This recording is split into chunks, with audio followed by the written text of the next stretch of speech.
आपके जब भी चाहो रिवाइज कर लो, इसी से हो जाएगा। देखो हमने आपको क्लियरली ये बोला था कि सेल जो होता है बेटा वो हर एक ऑर्गेनिज्म में सिंगल सेल से पूरा का पूरा ऑर्गेनिज्म इवॉल्व हुआ होता है, ठीक है, जिसका हमने एग्जांपल लिया था जाइगोट। किसी भी सेल में सेल डिवीजन जिसे हम रिप्रोडक्शन कहते हैं और ग्रोथ मेन फीचर होता है, कोई चैट नहीं करना, ग्रोथ मेन फीचर होता है। फिर हमने कहा था कि सेल में होने वाले सीक्वेंशियल चेंज, ग्रोथ हमारे पास डीएनए रेप्लिकेशन और सेल डिवीजन को हम सेल साइकिल कहते हैं। सेल साइकिल में हमने कहा था चेंजेस को फेजेस में डिवाइड करते हैं। हमारे पास 4 फेजेस हैं। हमने सबसे इंपॉर्टेंट फेज को सेल डिवीजन बोला है और फिर एक इंपॉर्टेंट फेज है डीएनए रेप्लिकेशन। सेल डिवीजन और डीएनए रेप्लिकेशन के बीच के पहले गैप को G1 बोलते हैं और डीएनए रेप्लिकेशन और सेल डिवीजन के दूसरे गैप को G2 बोलते हैं। तो G1 is gap 1, G2 is gap 2। 4 phases हो गई, M, G1, S और G2। सबसे पहले बात करते हैं इनके ड्यूरेशन की। आपको एनिमल सेल, आपने ह्यूमन सेल कल्चर में देखा जो 24 आवर में डिवाइड करता है, और इसका सेल हमारे पास कितने टाइम में डिवाइड करता है बेटा? 90 मिनट में। अगर मैं 24 वाले का टाइम लूं तो आपके पास M फेज 1 घंटे का है, G1 फेज 8 से 12 घंटे का, 6 से 8 घंटे का S फेज और 3 से 4 घंटे का G2 फेज। इन चारों में सबसे छोटा M फेज होता है और सेकंड नंबर पे G2 होता है। G1, S और G2 को मिला के इंटरफेज बोलते हैं, जिसे हम कई बार रेस्टिंग फेज भी बोल देते हैं, क्योंकि कंपैरेटिवली M फेज उसमें कम चेंजेस हो रहे होते हैं। उसके बाद हमने ये बोला था बेटा आपको कि अगर मैं चेंजेस की बात करूं तो चेंजेस G1 में क्या होगी? ग्रोथ होती है, ट्रांसक्रिप्शन ट्रांसलेशन दोनों होता है, और डीएनए डैमेज रिपेयर भी हमारे पास G1 में होता है। G1 में बेटा देख लो कितना चीज होती है। दूसरी चीज क्या होती है? G1 में बेटा हमारे पास सेल डिसाइड करता है कि उसे S फेज में एंटर करना है कि नहीं, वही डिसीजन होता है। दूसरा, वो सेल परमानेंट भी G1 से ही होता है। तीसरा, वो G1 से एक सस्पेंडेड स्टेट में जाता है, सेल साइकिल एग्जिट करता है, जिसे G0 फेज कहते हैं। G0 फेज में सेल लिविंग है, यस सर। क्या सेल प्रोलिफरेट करता है? नहीं, सेल प्रोलिफरेट नहीं करता, सेल लिविंग है, क्लियर है, ग्रोथ नहीं करता, और वो एक तरीके से रिजर्वायर सेल की तरह रहता है, जरूरत पड़ने पर डिवाइड करता है, ठीक है। S फेज में डीएनए डबल होता है। सभी डीएनए एक बार डबल होगा और सिर्फ एक ही बार डबल होगा। एक बार सेल S फेज में एंटर कर गया, उसे क्या करना पड़ेगा? डिवाइड करना ही पड़ेगा।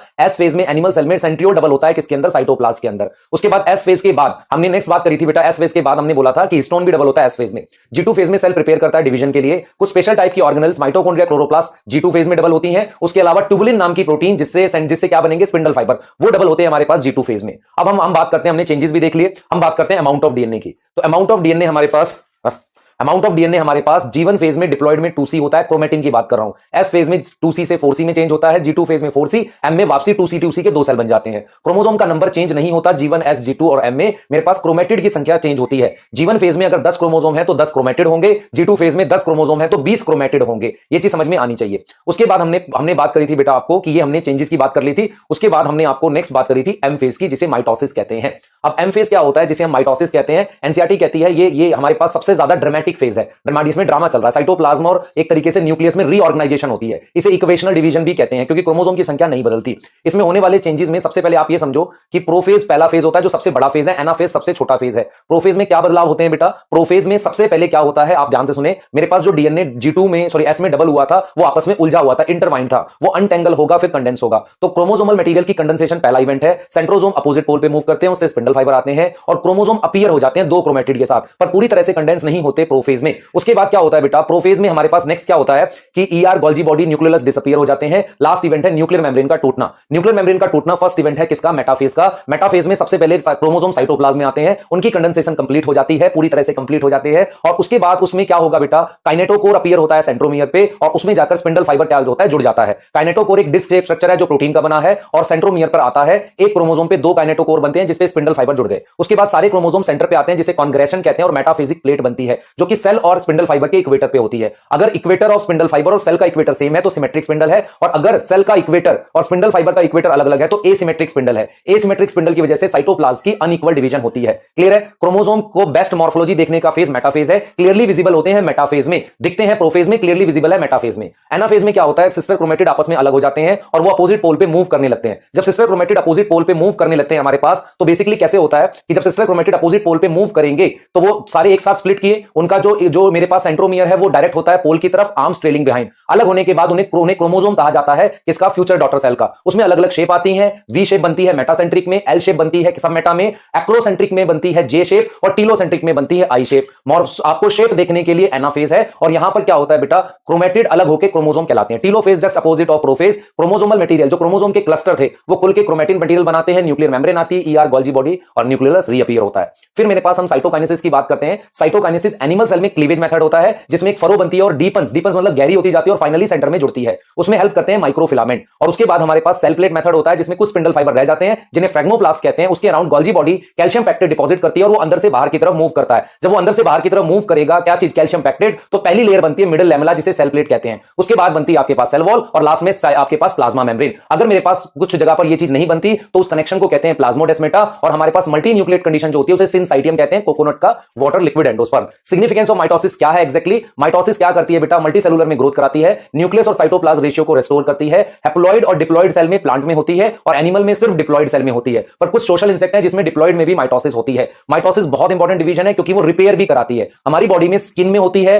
हमारे पास जहां पर डैमेज ज्यादा होती है सेल्स की वहां होती है, ब्लड के सेल्स में होती है। माइटोसिस की लोकेशन ये है। प्लांट में हमारे पास डिफरेंट टाइप की मेरिस्टेम में होती है। फिर आते हैं मियोसिस पे। मियोसिस क्यों इवॉल्व हुई थी? क्योंकि सेक्सुअल रिप्रोडक्शन में ज्यादा वेरिएशन बनाना चाह रहे थे। मियोसिस में दो तीन इंपॉर्टेंट चीजें होती हैं। पहला, वेरिएशन ज्यादा बनाने के लिए पेयरिंग होती है, क्रोमोसोम की एक्सचेंज कराया जाता है। मियोसिस को रिडक्शनल डिवीजन कहते हैं क्योंकि क्रोमोसोम की संख्या हाफ हो जाती है। यहां पर डीएनए एक बार डबल होता है पर दो बार डिवाइड करता है। तो मियोसिस को हम दो पार्ट में डिवाइड करते हैं, मियोसिस 1 और मियोसिस 2 को। मियोसिस 1 में होता है हमारे पास प्रोफेज 1 जो ज्यादा कॉम्प्लेक्स है किसके, नॉर्मल प्रोफेज से, है ना, ज्यादा कॉम्प्लेक्स है। और on the basis of chromosomal behaviour हम डिवाइड करते हैं लैप्टोटीन, जाइगोटीन, पैकेटीन, डिप्लोटीन और डाइकाइनेसिस में। लैप्टोटीन में सिर्फ याद रखो कॉम्पैक्शन होती है, जाइगोटीन में पेयरिंग होती है, साथ लाने के लिए साइनेप्टोनिमल कॉम्प्लेक्स, और साइनेप्टोनिमल कॉम्प्लेक्स जो होता है उनको साथ ले आता है और उसके बाद जो क्रोमोसोम होते हैं वो पेयर बना लेते हैं। उस पेयर को कहते हैं होमोलोगस पेयर और उसका एक और नाम होता है टेट्राड और बाइवेलेंट। एक टेट्राड एक बाइवेलेंट मतलब एक पेयर होता है। साइनेप्टोनिमल कॉम्प्लेक्स इलेक्ट्रॉन माइक्रोस्कोप में दिखता है, नॉर्मल माइक्रोस्कोप में नहीं दिखता। अगर मैं आपसे कहता हूं बाइवेलेंट विजिबल इन, आप कहोगे zygotene, clearly visible in pachytene. Pachytene में मेरे पास नॉन सिस्टर क्रोमैटिड क्या बनाते हैं, रिकॉम्बिनेशन नोड्यूल बनाते हैं। रिकॉम्बिनेशन नोड्यूल के वहां पर क्रॉसिंग ओवर होती है, एंजाइम कॉम्प्लेक्स का नाम है रिकॉम्बिनेज। तो सिस्टर क्रोमैटिड नॉन आइडेंटिकल हो जाते हैं पैकेटीन में, जिसे वेरिएशन कहते हैं।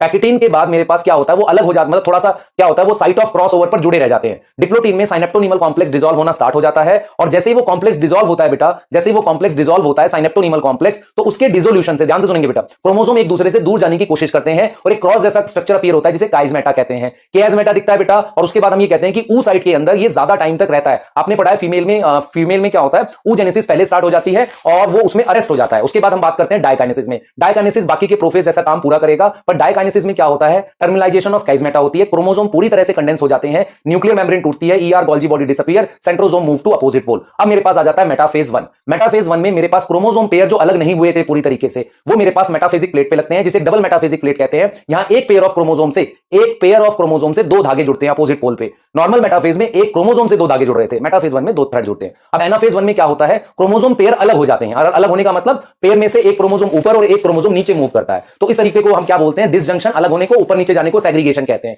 यहां पर क्या होता है, एक पेयर की सेग्रीगेशन दूसरे पेयर पे डिपेंड नहीं करती, जिसे मेंडल का लॉ ऑफ इंडिपेंडेंट असॉर्टमेंट से रिलेट कर सकते हैं। एनाफेज 1 में भी वेरिएशन आती है हमारे पास। अगर एनाफेज 1 में क्रोमोसोम अनइक्वल डिवाइड हो जाए, जिसे कहीं हम नॉन डिसजंक्शन, कुछ क्रोमोसोम एक्स्ट्रा चले जाएं, तो उसकी वजह से एन्यूप्लॉइडी होती है। उसके बाद आते हैं टीलोफेज 1। हमारे पास क्रोमोसोम जिनकी संख्या हाफ हो गई थी दोनों पोल पे, वो क्रोमेटिन बना देते हैं, ईआर फिर बनता है, गोल्जी बॉडी फिर बनता है, न्यूक्लियस आता है और फाइनली आपके पास दो हैप्लॉइड न्यूक्लियस बन जाते हैं। इसके बाद इंटरकाइनेसिस आता है। इंटरकाइनेसिस उतना बड़ा नहीं है, इसमें एस फेज नहीं होता, सिर्फ सेंट्रियोल डबल करते हैं क्योंकि सेल को फिर से डिवाइड करना है। क्लियर है, यहां पर क्रोमोसोम कंप्लीटली नहीं खुलता अच्छे से, क्योंकि मेरे पास जो प्रोफेज सेकंड है फिर से कंडेंस करना है। तो प्रोफेज सेकंड में हम दोबारा से क्रोमोसोम को कंडेंस करते हैं, क्रोमोसोम अपीयर होता है, स्पिंडल फाइबर आते हैं, सेंट्रोसोम अपोजिट पोल पे मूव करते हैं, स्पिंडल फाइबर आते हैं। अब यहां पर मेटाफेज सेकंड में क्या होता है, एक क्रोमोसोम पे दो स्पिंडल फाइबर होते हैं, तो दो स्पिंडल फाइबर होंगे। और एनाफेज 2 में सिस्टर क्रोमैटिड अलग होते हैं। एनाफेज 1 में पेयर अलग हुआ था, एनाफेज 2 में सिस्टर क्रोमैटिड अलग होते हैं। और फाइनली टीलोफेज 2 में मेरे पास 4 हैप्लॉइड न्यूक्लियस जिसमें क्रोमेटिन है वो दिख जाता है। आपके पास साइटोकाइनेसिस दो प्रकार की होती है, एक होती है सक्सेसिव, एक के बाद एक, और एक होती है साइमल्टेनियसली, सारी एक साथ हो जाएगी। क्लियर है, तो साइमल्टेनियस जो होगा मतलब सक्सेसिव वाली होगी, पहले एक डिवीजन के बाद दोबारा दूसरी के साथ होगी, और जो आपके पास सक्सेसिव होगी वो एक के बाद एक। हम लोग क्या करते हैं, दो टाइप की साइटोकाइनेसिस की बात करते हैं। उसके बाद मैंने आपको यहां पर ये बोला था बेटा कि हमारे पास एक एंजाइम, आपको मैंने बोला था कि मियोसिस की टाइप होती है। मियोसिस की टाइप होती है जाइगोटिक, जो एल्गी और फंजाई में होती है, जाइगोट में मियोसिस होती है, पर बनाते वो भी स्पोर है। स्पोरिक मियोसिस में क्या होता है, स्पोरोफाइट की मियोसिस से स्पोर बनाते हैं, और गैमेटिक मियोसिस डिप्लॉयड ऑर्गेनिज्म में होती है जिसमें गैमेट बनाते हैं। तो ये टाइप ऑफ मियोसिस बताई थी आपको। फिर मैंने आपको पढ़ाया था एपीसी क्या होता है, एक प्रोटीन होती है कोहेसिन, जो अराउंड होती है सेंट्रोमियर के, उसको डिसॉल्व करता है एपीसी, उससे सिस्टर क्रोमैटिड अलग होते हैं। कॉल्चिसिन क्या करता है, स्पिंडल नहीं बनने देता मेटाफेज में। अगर कॉल्चिसिन अप्लाई करते हैं तो पॉलीप्लॉइडी होती है। अगर क्रोमोसोम की संख्या 20 है वो 40 में हो जाएगी, अगर कोई चीज डिप्लॉइड है तो वो टेट्राप्लॉइड हो जाएगी। इस तरीके से हम क्या करते हैं, पॉलीप्लॉइडी कराते हैं कॉल्चिसिन से। उसके अलावा बेटा हमने जो डिस्कस किया था टीलोमियर, टीलोमियर क्या होता है, एंड धीरे धीरे टूटता रहता है। टीलोमरेज एंजाइम क्या करता है, उस एंड को फिर से बनाता है, और इस वजह से कैंसर सेल में टीलोमरेज की एक्टिविटी हाई होती है। आपको मेरे को चेक पॉइंट्स बताने में नेक्स्ट जब भी सेशन लूंगा तब बता दूंगा, ठीक है। ये आपको रिवाइज कर दिया, क्लियर। डीपीपी कब काम करे, सॉरी एपीसी, पॉलिटी नहीं कब होगा, पॉलिटी नहीं होता है वो जब जुड़े रह जाए, एपीसी काम ना करे, है ना। हाँ भाई, एक चीज, एक टर्म होती है ए माइटोसिस। बैक्टीरिया वगैरह में क्या होता है, माइटोसिस नहीं लेते, उनकी डिवीजन को ए माइटोसिस लेते हैं प्रोकैरियोट में। चले आगे, है प्लांट किंगडम।